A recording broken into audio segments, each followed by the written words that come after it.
우리 교리강의 80번째 시간입니다.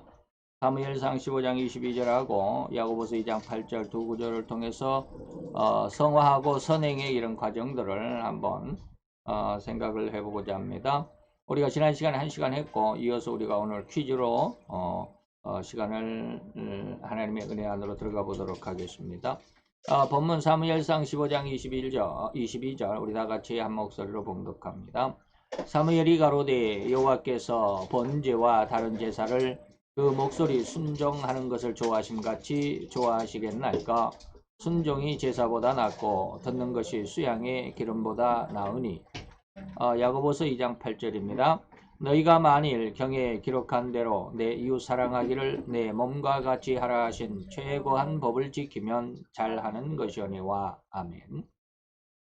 오늘 이 두 말씀 가지고 지난 시간 성화와 선행에 대해서 한번 1시간을 보냈고요. 오늘 두 번째 시간으로 이제 성화와 선행 중에서 이제 퀴즈 통해서 한번 생각을 해보고 알아보는 시간으로 진행합니다. 두 번째입니다. 주의 성령에 의하여 새 사람이 되지 못한 사람은 선행을 할 수 없을까라고 하는 것이죠. 그러니까 성령의 은혜가 아니면 선행을 할 수 없느냐라고 하는 것이죠. 우리는 뭐 어떻게 해요? 성령을 받지 않아도 선행할 수 있는 사람이 많죠. 그런 것을 우리가 염두에 둘 수 있어야 합니다. 그러니까 혼으로 살아가더라도, 영이 없이 혼으로 살아가더라도 선행을 하는 사람이 많습니다. 공산주의자들도 착한 일을 할 때가 있죠. 그럴 때가 있습니다. 그렇다고 해서 그 공산주의자가 그러면 공산주의를 버렸느냐? 그렇지는 않죠. 그런 것처럼 영이 무엇이고 혼이 무엇이다라고 하는 것을 우리가 정확히 좀 구분을 할 수 있다고 한다면 이러한 말씀은 쉽게 이해될 수 있을 거라고 봅니다. 열왕기하 10장 28절에서 31절까지입니다. 예후라고 하는 하나님께서 쓰시는 종인데, 물론 이거 선지자는 아닙니다만은 선지자도 하고 선지자적인 어떤 그런 예언도 했고 또는 그 정치적인 그 지도자이기도 합니다.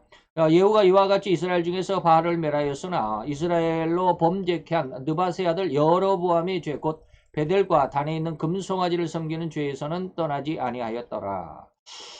예후가 하나님의 뜻에 의해서 그 이스라엘 중에서, 다시 말하면 이제 여기 유다가 아니죠. 남쪽 유다는 남쪽 유다하고 북쪽 이스라엘하고 갈려져 있죠. 그래서 북쪽에서 여로보암이 너무나도 큰 죄를 지으니까 그것을 하나님이 징계하시기 위해서 그 부하 장군인 예후를 통해서 이제 쉽게 말하면 개혁을, 쿠데타를 일으킨 거죠. 그래서 예후라고 하는 장군이 이제 이스라엘 중에서 그 이제 개혁을 하고 나서 바알 숭상하는 모든 그 우상을 멸하기는 했지만 그 베델과 단에 있는 아론이 만든 그 여로보암이 만들어 놓은 그 금송아지를 가지고 섬기는 그런 우상은 떠나지 않았다라고 하는 것이죠. 그래서 여호와께서 예후에게 가라사 이르시되 내가 나 보기에 정직한 일을 행하되 잘 행하여 내 마음에 있는 대로 아합 집에 다 행하였은즉, 아합 집에 행하였다라는 말은 뭡니까? 아합의 그 엄청난 죄악을 다 징계했다라고 하는 그런 뜻입니다. 그래서 내 자손이 이스라엘 왕위를 이어 4대를 지날 것이다. 그러나 예후가 전심으로 이스라엘 하나님 여호와의 율법을 지켜 행하지 아니하였기 때문에 여로보암이 이스라엘로 범하게 한 그 죄에서 떠나지 아니했던 일이 있다라고 하는 것이죠. 이런 것을 보면 예후가 어느 정도 하나님의 마음이, 다시 말하면 아합이 얼마나 하나님 앞에 북쪽 이스라엘 왕 중에서 최고 악한 왕을 므낫세는 남쪽 유다죠.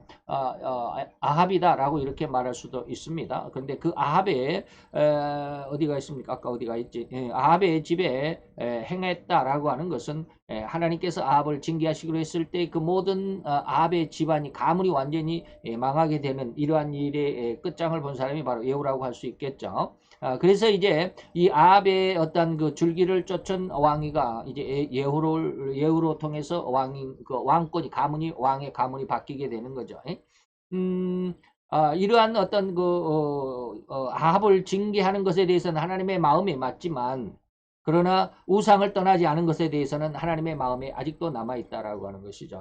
이건 나중에 징계를 받게 될 것이고.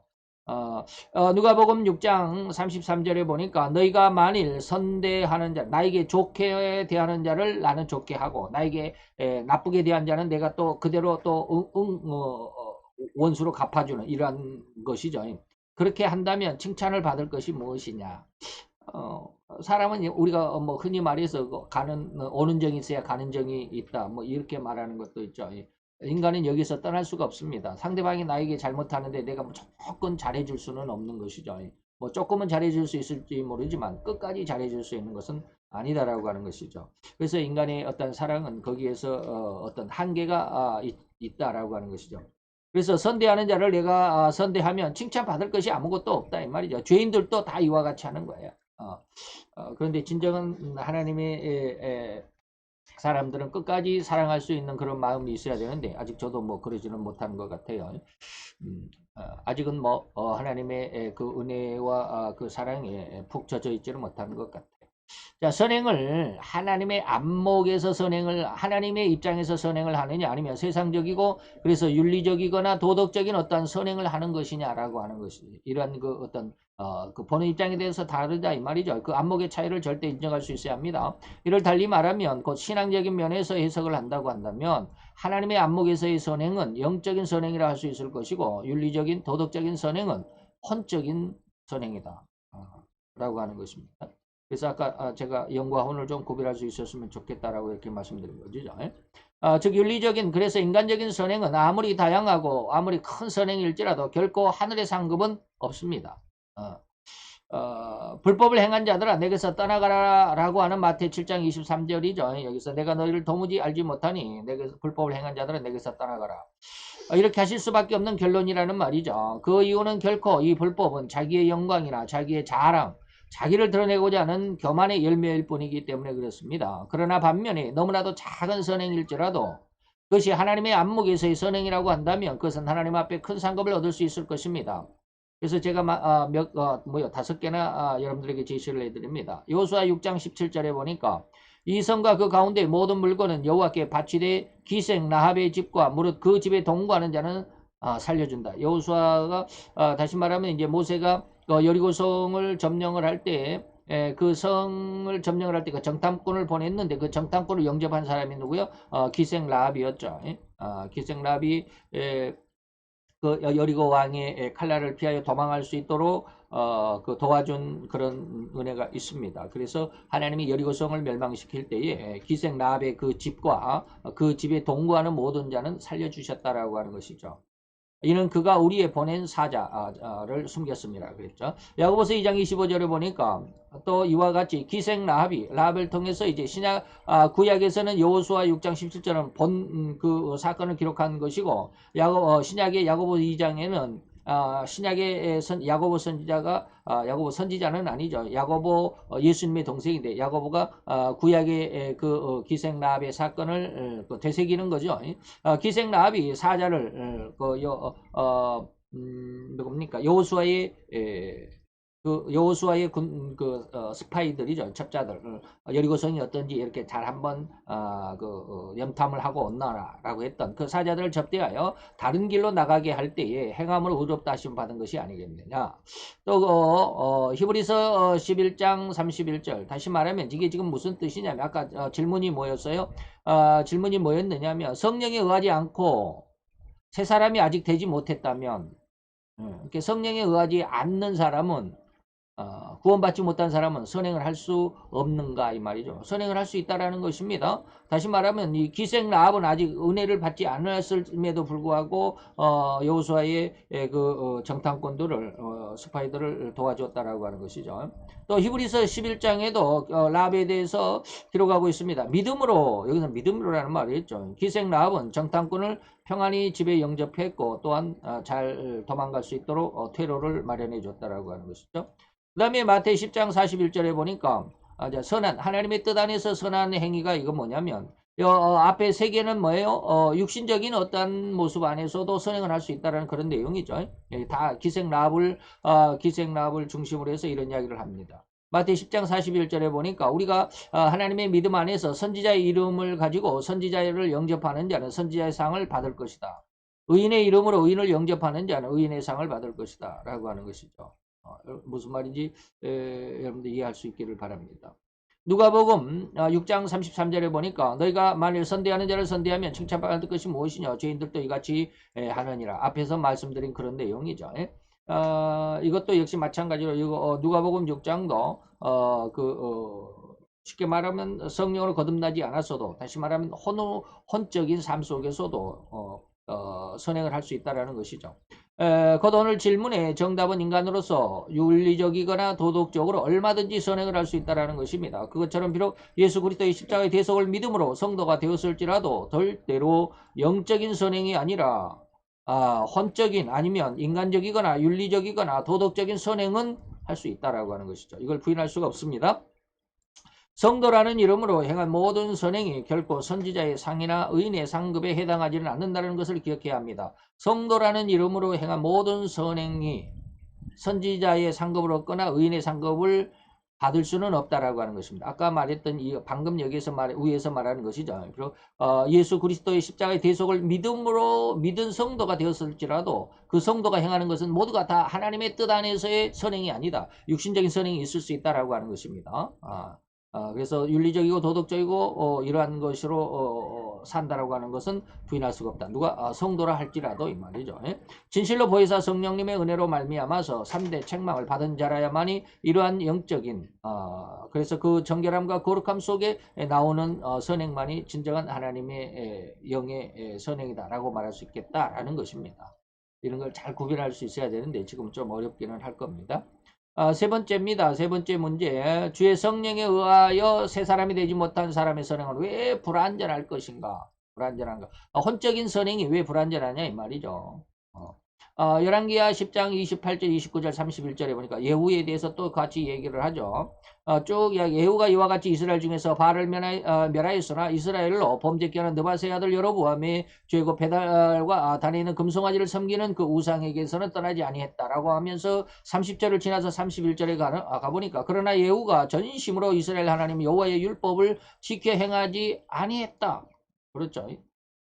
좀 잘한 면은 있는데 대부분 잘못하고 있다 이 말입니다. 우상을 섬겼다 이런 뜻이에요. 그래서 여로보암이 이스라엘로 범죄케 한 그 죄에서는 떠나지 아니했더라라고 하는 것입니다. 아까 이제 제 말씀드렸던 누가복음 6장 33절 너에게 좋게 행하는 사람에게 너도 좋게 대하는 것 그러면 칭찬받을 것이 없다라고 하는 것이죠. 요한은 반대로 이 화살표는 반대적인 내용이죠. 고린도전서 10장 31절에 보니까 너희가 그러므로 인해서 그런즉 너희가 먹든지 마시든지 무엇을 하든지 다 하나님께 영광을 위하여 하라. 하나님의 영광을 위하여 하라. 이런 마음을 가지고 여러분들이 많이 수고하고 노력해야 합니다. 자기 그냥 감정대로 혈기대로만 살아가면 결코 아무것도 이루지 못합니다. 요한복음 16장 7절로 8절 제가 이제 여러분들에게 이것을 해석해 드리는 내용이죠. 그러나 내가 너에게 실상을 말하노니 내가 떠나간 것이 너에게 유익이라. 내가 떠나가지 아니하면 보혜사가 너에게로 오시지 아니할 것이요 가면 내가 그를 너에게로 보내리니 그가 와서 죄에 대해서 책망을 하고 또 의에 대해서 책망을 하고 심판에 대해서 세상을 책망하리라.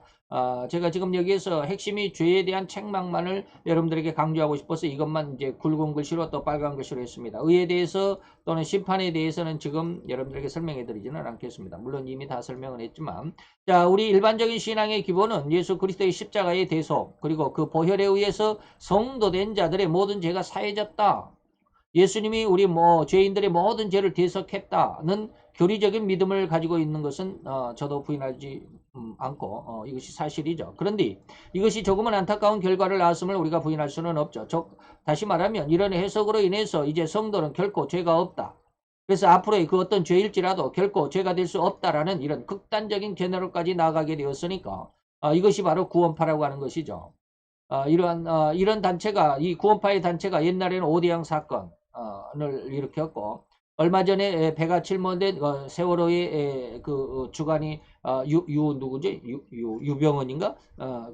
그 사람이 바로 이 구원파의 단체이죠. 그 사람의 장인이 권신찬이가 하는 사람입니다. 권신찬이가 하는 사람이 이 구원파를 결성을 했어요. 권신찬이라고 하는 사람이 스승 목사님 밑에 있었던 사람이었는데 성경을 이상하게 해석을 하고 막 그러더래요. 그래서 불러가지고 너 누가 이런 것을 어디에서 배웠느냐 그랬더니까 처음에는 말을 안 하더래요. 그래서 이제 자꾸 이제 사실대로 얘기를 해라라고 그랬더니 선교사를 만났다. 그래서 선교사하고 성경 공부를 한다. 근데 독일의 그 화란에 있었던 그 사람 이름을 잃어버렸네요. 예, 그 화란에 있던 선교사를 만나서 성경 공부를 했다. 그래서 그런 성경 공부는 옳지 않다. 그래서 그 화란에서 온 선교사도 저희 스승 목사님 만났답니다. 그래가지고 여러 가지로 이야기를 해보다가 자우장 그 이야기는 저님들에게 해드릴 시간은 없지만 도저히 그 신앙 안으로 회개를 안 하더라고요. 못한 건지 안 한 건지 안 한다고 그랬어요. 그래서 다시는 내 앞에 나타나지 마라 라고 해서 결별을 했는데 그때 이제 그 교회에 있으면서 이 권신찬이라고 하는 사람을 좀 저기를 했나 봐요. 좀 알고 지냈던 모양이. 그래가지고 그쪽으로 빠져서 구원파를 결성을 했는데 이단이죠. 이제 한번 예수 그리스도의 그 십자가에서 내가 구원을 받았으면 다시는 나는 이제 죄인이 아니다. 그래서 내가 이후로부터 지은 죄는 죄가 아니다. 라고 이렇게 해석을 합니다. 그래서 오대양 사건은 그 회사를 차려놓고 회사에서 완전히 그 뭐 착취를 하는 거잖아요. 애들까지 다 데려다 놓고 이제 그 가족 뭐 어디 가족 공동체 뭐 협동 농장 같이 그런 데 있었습니다. 그런데 나중에는 뭡니까 직원들의 돈을 제대로 저기 월급을 안 줘도 전혀 뭐 죄책감도 없고 그런 상황이었죠. 그러다가 나중에 46명이나 되는 사람들이 다 독약을 먹고 자살했던 그러한 안타까운 사건이 바로 오대양 사건입니다. 자, 곧 예수님의 십자가의 대속을 믿고서 신자가 되었을지라도 결코 자기 심성 중심에 자리 잡고 있는 혹은 깊이 숨겨져 있는 이 죄성, 다시 말하면 죄지을 성질은 아직도 알지도 자기 스스로도 알지도 못해요. 내 속에 죄성이 있는지도 몰라요. 이 죄성으로 인해서 수없이 많은 즉 이전 예수를 믿기 이전의 감정과 혈기적인 삶이 절대적으로 완전하게 변하지 않았다는 거예요. 성도가 되었다 할지라도 죄성은 변하지 않습니다. 이를 정확하게 알고 있어야만 하며 이 죄성으로 인해서 신자라 할지라도 예수 십자가의 대속의 은혜로 받아 구원을 얻은 자라 할지라도 이후에는 여전히 죄악으로 인한 삶을 산다라고 하는 거 부인할 수가 없고 부인해서도 안 됩니다. 즉 보이사 성령님의 죄에 대한 책망을 받기 이전에는 결코 이 죄성으로부터 자유로울 수가 없다는 것을 이해해야만 합니다. 곧 불완전한 선행이라고 할 수 있고 다시 말하면 예수를 믿는 사람들은 오늘 질문이 뭐예요? 성령에 의하여 새 사람이 되지 못한 사람의 선행은 왜 불완전한가 이 말이죠. 그래서 불완전한 선행이라고 할 수 있는 것은 뭐예요? 아직 우리 성도라 할지라도 이 말이죠. 인간적이거나 종교적인 양심에 의한 선행이라고는 할 수 있지만 이는 결코 완전할 수가 없다라는 것이죠. 이 결론은 예수님에게는 절대 불법이라고 지적을 받을 수밖에 없기 때문에 또 책망의 결론에 이를 수밖에 없다는 것을 우리는 기억할 필요가 있다라고 하는 것입니다. 마지막이 될 것 같아요. 자, 신자의 선행, 다시 말하면 우리의 구원에 어떠한 공로가 되는가? 선행이 구원과 관계가 있느냐 이 말이에요. 선행을 많이 하면 구원되고 선행을 안 하면 구원이 안 되냐 이 말이죠. 구원에 어떠한 공로가 되느냐. 선행이라고 하는 게 신자들의 선행이라고 하는 게 구원에 어떠한 공로가 있느냐. 영향을 미치느냐 이 말이죠. 누가복음 17장 9절에서 10절로 보면 명한 대로 했다고 종에게 살해하겠느냐. 종이 하루 종일 밭에 나가서 일을 열심히 하고 이제 저녁이 해가 지어서 이제 저녁에 들어와가지고 저녁에 이제 들어왔다고 일을 열심히 했으니까 집에 들어오면 그러면 집에 들어와서 이거 오늘 일 열심히 했으니까 내 일 다 했으니까 그럼 편히 쉬어야지 하고 종은 편히 쉴 수 있느냐? 안 된다 이거. 집에 들어오면 어떻게? 또 들어가기 전에 우선 주인의 저녁상을 차려줘야 되잖아. 그러니까 요리를 또 열심히 하고 주인 저녁상을 차려들고 주인이 그 저녁상을 다 물리고 나면 그 저녁상을 다 설거지하고 자기가 먹고 물론 주인이 먹을 때 자기도 이제 부엌에서 먹겠지만 그러면서 설거지를 다 하고 나서야 이제 쉴 수 있다 이런 뜻이에요. 그래서 그렇게 명령한 대로 종이 다 했다고 그래서 종 너는 오늘 수고했으니까 내가 이렇게 오늘 특별히 보너스 줄게 그렇게 살해하겠느냐? 아니다 이 말이에요. 당연히 네가 그거 할 일이야 이런 뜻이에요. 너는 그렇게 해야 돼. 밖에서 열심히 일했다고 그래서 주인을 섬기는 일에서 네가 제외되는 게 아니야. 네가 밖에서 일하고 들어와서 또 주인을 섬겨야 되고 이건 당연히 네가 해야 될 일이야 라고 하는 것입니다. 물론 이제 한 달 한 달 월급은 주겠지만 날마다 월급을 주는 건 아니에요. 1급을 줄 수는 있지만 월급은 아니죠. 이와 같이 너희도 명령받은 것을 다 행한 후에 이르기를 하나님 앞에 이르기를 우리가 무익한 종이라 우리는 우리 해야 할 일을 하는 것뿐이야. 나 하나님 이렇게 했으니까 나 상급 주세요. 뭐 이렇게 이야기할 수도 있지만 그러나 그런 것은 좀 우리 인간적인 모습으로 보면 좀 염치가 없죠. 내 것을 달라 하는데도 좀 염치가 없다. 좀 그러지만 하나님이 우리의 모든 것을 다 알고 있기 때문에 하나님께서 다 계산을 해 주신다. 이 말입니다. 에베소서 2장 8절 10절에 보니까 우리가 너희가 그 은혜를 인하여 믿음으로 말미암아 구원을 얻었으니까 이것은 너희에게서 이 믿음이라고 하는 것은 너희가 스스로 너희 몸 너희 어떠한 그 육신이나 어떠한 마음속에서 나타나는 것이 아니다. 하나님이 너희에게 믿음을 줘야 믿음이 생겨난다. 우리 아들들도 아무리 야단치고 막 그렇게 해도 믿음이 안 들어가요. 믿음은 하나님의 선물이에요. 하나님이 믿도록 하시는 은혜가 있어야만 돼요. 성경을 깨닫는 것도 하나님의 영의 은혜를 줘야 그 뭡니까 진리의 영의 은혜를 줘야 성경을 깨닫게 되는 거예요. 그렇지 않으면 절대로 못 깨달아요. 공부는 할 수 있죠. 신학은 할 수 있어요. 자, 행위에서 난 것이 아니니 쭉 이야기를 여러분들 한번 읽어보시기 바랍니다. 신자의 선행이 구원에 대해서는 아무런 효용도 없습니다.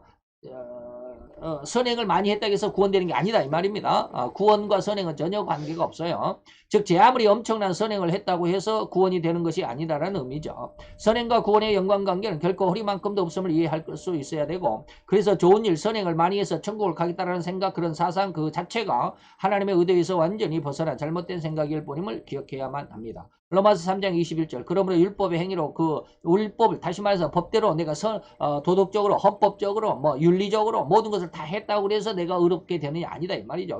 그런 율법의 행위로는 하나님 앞에서 의롭다 하심을 얻을 육체가 없다라고 하는 것이죠. 그러나 이런 하나님의 의도에도 불구하고 신자들이 혼동할 수밖에 없는 구절이 있습니다. 자, 이거 아주 조심해야 됩니다. 두 구절을 여러분들에게 제시를 했는데 자, 야고보서 2장 21절과 좀 넘어가서 25절입니다. 21절에 보니까 우리 조상 아브라함이 그 아들 이삭을 제단에 드릴 때에 행함으로 의롭다 하심을 받은 것이 아니냐. 행해서 의롭다는 믿음으로 받은 게 아니야 라고 이렇게 이야기하죠. 25절로 넘어가니까 또 이와 같이 기생 라합이 사자를 덮대하여 다른 길로 나가게 할 때 그 행함으로 의롭다 하심을 받은 것이 아니냐. 그렇게 했기 때문에 선행을 했기 때문에 그 구원의 은혜를 받아. 그렇죠. 지금 여리고성이 멸망할 때에 그 라합의 집 그리고 그 가솔들은 다 구원을 받았죠. 그것은 행했기 때문에 그런 것 아니냐라고 하는 것이죠. 그래서 이런 것을 해석할 때 아주 주의해야 돼요.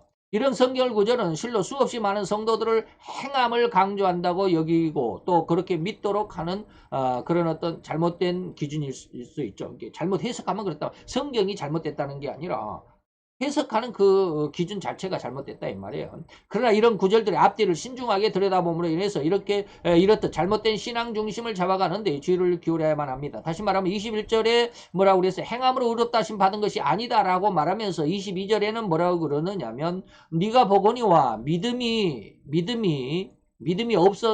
없이 아브라함이 그냥 자기 아들을 그 행동으로만 하나님 앞에 제물로 드린 것이 아니라 아브라함의 행함은 그 믿음이 그와 함께 했다. 믿음이 그와 함께 했다라고 하는 것이잖아요.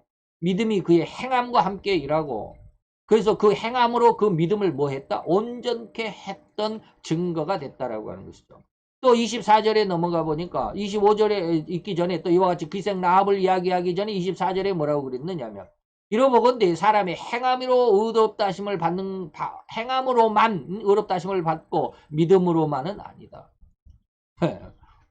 이게 믿음과 행함을 따로 이렇게 분리해서 해석하는 것은 좀 곤란하다. 믿음과 행함은 항상 같다. 우리의 손은 손바닥과 손등이 항상 함께 있는 게 손이라고 하는 것처럼 믿음과 행함은 그렇게 나타나야 된다. 그래서 믿음은 말로만 믿음이 있고 행함이 없으면 그것은 또 죽은 믿음이다 라고 이렇게 또 말을 하잖아요. 바로 그 성도의 행함에는 반드시 믿음이 있어야만 한다.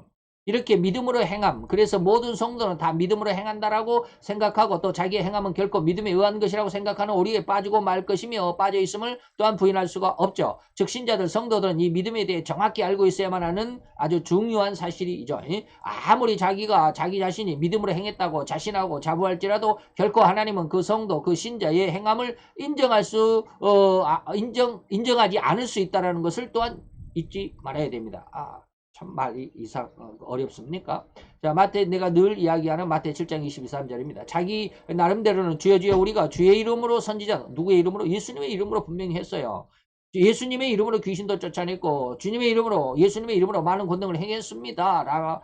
그러나 그때 예수님께서 뭐라고 그럽니까? 내가 너희를 도무지 알지 못하니 불법을 행한 자들아 내게서 떠나가라. 예. 뭐 자기들이 뭐 내 이름으로 내가 내 능력으로 하느니 뭐 그런 게 아니잖아요. 예수님의 이름으로 모든 목회 생활도 했고 귀신도 쫓아내고 많은 능력을 행했죠. 그런데 그게 불법이다 이 말이죠. 도무지 알지 못하니 불법을 행한 여기 했고 곧 이렇게 예수님 앞에서 자기의 일을 자랑하는 자들이 어찌 감히 예수님 앞에서 거짓말을 말할 수 있겠는가? 그럴 수 없죠. 예수님 앞에서 내가 이렇게 했습니다라고 하는 것은 진짜다 이 말입니다. 그것은 가짜가 거짓말이 있을 수가 없다라는 것이에요. 즉 절대로 자기는 예수님의 이름으로 그리고 믿음으로 결코 홀이라도 사적인 욕심이 없는 오로지 하나님의 영광만을 위한 목회와 기적과 선행을 베풀었고 그런 기적들을 이뤄냈을지라도 이러한 모든 행위들이 하나님 보시기에는 적법함이 아니라 불법이었기에 내게서 떠나가라는 결론만이 남았던 것이 아니냐.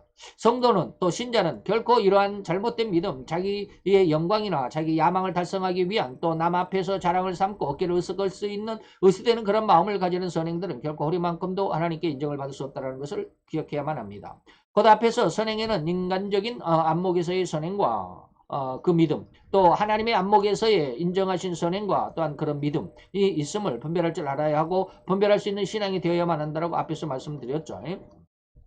그래야만 우리 신자들의 신앙이 성도들의 믿음이 허리만큼도 잘못된 곁길로 나가지 않을 수 있을 것이고 그 구원을 얻기 위한 선행은 인정될 수 없다라는 것이 불변의 사실이고 진리라는 것을 잊지 않아야 되겠습니다. 단지 구원을 얻은 성도이기 때문에 그 구원을 넉넉히 이해하고 그 기쁜 은혜로 인해서 내 이웃을 긍휼히 여기는 믿음에서의 선행은 절대로 지지하고 권할 수 있는 것일 뿐입니다. 이러한 믿음, 이러한 신앙이 바로 보혜사 성령님의 죄에 대한 책망을 받아본 성도들이 행할 수 있는 행위고 선행입니다. 마지막인 줄 알았더니 하나가 더 있네요. 5번입니다. 그렇기 때문에 신자의 선행에는 그러면 신자라 할지라도 보혜사 성령의 은혜가 아니면 성화가 된 그런 그 선행이 아니면 필요 없다고 그랬는데 그러면 성도에게 신자에게 선행을 그러면 공부할 필요가 없지 않느냐 이 말이에요. 약화되는가 이 말은 그럼 선행하라고 착한 일 하라고 이웃을 도와달라고 그렇게 할 필요가 뭐가 있냐 그거 하나님 앞에 인정도 못 받는데 뭐 이렇게 말할 수 있다라는 것이죠. 그러니까 꼭 한쪽을 이야기하면 꼭 그것을 꼬투리 잡아서 또 반문하는 사람들이 많아요. 성경을 양쪽을 다 잘 보고 또 해석할 수 있어야 됩니다. 골로새서 1장 10절에 보니까 주께 합당히 행하여 범사에 기쁘시게 하고 모든 선한 일에 열매를 맺게 하시며 하나님을 아는 것에 자라게 하신다. 그러므로 누구든지 디모데후서 2장 21절에 그러므로 누구든지 이런 것에서 자기를 깨끗게 하면 귀히 쓰는 그릇이 되고 거룩하고 주인의 뜻이 합당하며 모든 선한 일을 예비함이 되리라. 디도서 2장 14절에 그가 우리를 대신하여 자신을 주시면 모든 불법에서 우리를 구속하시고 우리를 깨끗게 하사 선한 일에 열심하는 친백성이 되게 하려 하십니다. 자, 영적인 선행과 혼적인 선행이 있음을 앞에 질문들에서 알아봤습니다. 또 여러분들 꼭 기억을 해주시고 이러한 기준을 가지고 오늘 5번 질문, 오늘 이 질문 그렇기 때문에 신자들은 신자라고 해도 죄를 지을 수도 있고 또 신자라고 해도 선행으로 하나님 앞에 인정받지 못할 수도 있다라고 하는 그런 그 면을 우리가 참 생각을 해보면서 그러면 선행을 착한 일 하라고 할 수 없지 않겠느냐라고 하는 이런 거 이 5번의 질문을 잘 대답할 수 있어야 됩니다. 이렇듯 신자가 되었을지라도 여전히 죄악과 실수와 허물이 있음을 부인할 수가 없다라는 사실과 또한 신자의 선행이 결코 하나님 앞에 인정될 수 없는 것일 수도 있다라는 4번의 질문의 답에 대해서 성도들 또는 신자들의 선행에 대한 권면이나 공고가 약화될 것인가 곧 선행하지 말라고만 해야 하는가 할 필요가 없다라고 말할 수 있겠는가 이 말이죠. 그러나 그럼에도 불구하고 성도는 결코 선행이라는 것을 행해야만 합니다. 이는 주님께서 내 이웃을 내 몸과 사랑하신 계명의 의미에서도 찾을 수 있는 신자들 성도들에게 있어서 가장 근본적인 권면이고 명령이라고 해도 과언이 아니기 때문이죠. 그러면 어찌할 것인가 이 말이죠. 선행을 해도 잘못될 수 있다고 엄중한 경고를 하면서 또 반대로 선행이 성도의 신자의 가장 기본적인 행함이다라고 이렇게 하니까 도대체 어느 장단에 춤을 춰야 되냐 이 말이죠. 바로 이 문제를 해결하는 답안이 제시되어야만 합니다. 곧 앞의 문제 말미에 언급한 것과 같이 성도는 절대 예수님의 부활과 승천 이후라는 것을 약속하신 것. 다시 말하면 보혜사 성령님의 3대 책망 중에 죄에 대한 책망을 받은 자만이 진정 죄와는 상관없는 그 죄로부터 완전한 해방과 자유함을 얻는다라는 것입니다. 이 외에는 결코 즉 예수님의 십자가의 대속에 보혈의 은혜를 얻었을지라도 절대 죄에 대해서는 자유로울 수가 없는 것 여러분 이해하셨죠? 그러나 우리가 알 것은 예수님의 이러한 십자가의 은혜를 얻은 후에 보혜사의 은혜를 얻기 전까지 그 과정 중에서는 그러면 보혜사의 은혜를 받기 안 받았으니까 그러면 선행을 멈춰도 되는가? 아니다 이 말입니다. 절대 십자가의 은혜 이후에는 선행의 훈련과 반복은 절대로 필요하다는 것입니다. 부단한 경주를 행해야만 하는 것입니다. 군인들이 그래서 훈련을 계속 해야 되잖아요. 훈련 안 하고 훈련소에서 다 총 쏘는 법을 배워갖고 다 총 쏠 줄 아는데 부대 배치돼가지고 뭘라고 총 쏘는 연습을 합니까? 안 해도 되지. 근데 그렇게 하면 안 되죠. 계속 훈련을 하잖아요. 왜? 몸에 배이도록 해야 돼. 습성화가 되고 습관이 돼야 되고 자기도 모르는 사이에 자기는 아마 생각하기도 전에 몸이 반응할 수 있도록 하는 게 훈련이에요. 예전에 저희 중학교 때 저희 태권도라는 과목이 있었어요. 태권도 하는 태권도 도장에 가는 것이 아니라 학교에서 일주일에 2시간씩 태권도를 배우는 시간이 있었어요. 그때 태권도 사범 되시는 분이 이제 저희 선생님인데 그 선생님이 그렇게 이야기하더라고요. 어느 날 자기가 자전거를 타고 가는데 뒤에서 그 택시가 와서 자기 자전거를 들이받았대요. 그러면 어떡해요? 넘어지죠. 그때 그 순간적인 그 순간에 자기도 생각하기도 전에 몸이 반응을 하더라는 거예요. 그래서 그 자전거 양쪽 페달을 양발로 밟고 있으니까 발로 팍 차고 자전거가 넘어지는 거 그 뒤에서 차가 와서 들이받는 순간이 자기 페달을 밟아서 자기는 자전거를 이렇게 뛰어 탈출하는 그래가지고 옆으로 떨어져서 저기 낙법을 잘 해가지고 많이 다치지는 않았다라고 그렇게 이야기를 하시더라고요. 그런 건 뭡니까? 순간적인 몸에 배일 수 있도록 해야 되죠. 그래서 내가 이때는 이렇게 해가지고 발에다가 힘을 주고 두 발을 딱 힘을 줘가지고 팡 차고 뛰어 올라가지고 이렇게 낙법을 전방 낙법을 해가지고 이렇게 내가 사뿐히 내려앉아야지 이런 생각이 아니에요. 그냥 그렇게 행해지는 거죠. 이게 뭐예요? 훈련의 결과인 것이죠. 성도도 역시 마찬가지예요. 지금은 우리가 저도 지금 이러한 설교가 하나님 앞에 그 상급이 되지 않을 수도 있어요. 그러나 그렇게 해야 돼요. 그러므로 인해서 하나님의 은혜가 더 내 속에 채워지는 거거든요. 다시 말하면 제가 지금 이바 TV를 하면서 제 자신도 모르게 제 자신 속에 뭔가 하나님 앞에 이렇게 다짐되어 가는 것들이 있거든요. 예전에 이것을 지금 안 했더라면 이런 생각은 없었어. 예전에 이런 생각이 없었으니까. 그런데 이걸 지금 행함으로 인해서 이건 지금 제가 그 설교를 올리는 것과는 다르게 유아 TV라고 하는 것을 그 유튜브를 하고 있기 때문에 하다 보니까 하나 하고 또 두 개 하고 거기서 지금 36개가 올라가 있는데 36개 하는 동안 뭔가 다른 느낌이 있다라는 거예요. 그래서 이것이 바로 훈련이구나. 그래서 비행기도 역시 마찬가지죠. 처음부터 이렇게 훌륭한 비행기가 나올 수는 없었죠. 처음에 뭐 라이트형 처음에는 뭐 사람이 날개를 가지고 막 손으로 퍼덕거리기도 보고 그렇게 하다 보니까 라이트 형제 비행기가 나오고 그 비행기에서 이제 전투기가 나오고 전투기는 옛날에 뭐 그렇게 했습니까? 요즘처럼 이제 이런 하다 보니까 비행기가 있는 그 모체에서 조금 더 첨가를 하고 조금 더 변화를 주고 조금 더 발전시키고 뭐 그러다 보니까 오늘날처럼 이 엄청난 그 비행기들이 나오기도 하고 그러죠. 이것이 뭐예요? 그러니까 그 과정이 절대로 필요 없다. 어느 날 갑자기 뚝딱 지금의 뭐 F-35 같은 이런 스텔스기가 나온 게 아니잖아요. 예전에 있었던 것을 기반으로 해서 거기다가 기능을 하나 더 하고 어떻게 하면 이러한 그 단점을 보완할 수 있을까 이걸 꼴모라고 연구를 하다 보니까 이렇게 하면 좋겠다 이렇게 하면 좋겠다 뭐 이런 것이죠. 이게 훈련이고 반복이고 연습이에요. 신앙에도 그렇다라는 것이죠. 왜냐하면 그러한 신앙의 훈련과 행위가 우리 신자 성도들에게 습성화되는 과정이기 때문입니다. 우리가 이 세상에서 이러한 신앙생활 중에서 때로는 실패하고 좌절하고 절망을 통해서 고통할지라도 결코 그 자리에서 멈추거나 뒤로 물러나지 말고 더더욱 힘을 다해서 하나님의 말씀에 대한 순종의 훈련과 반복이 필요할 뿐입니다. 그러므로 인해서 이제 성도는 하나님의 나라에 들어가 넉넉히 주님을 모시고 살아가는 완전한 신앙 인격체로 성장해가는 과정이다.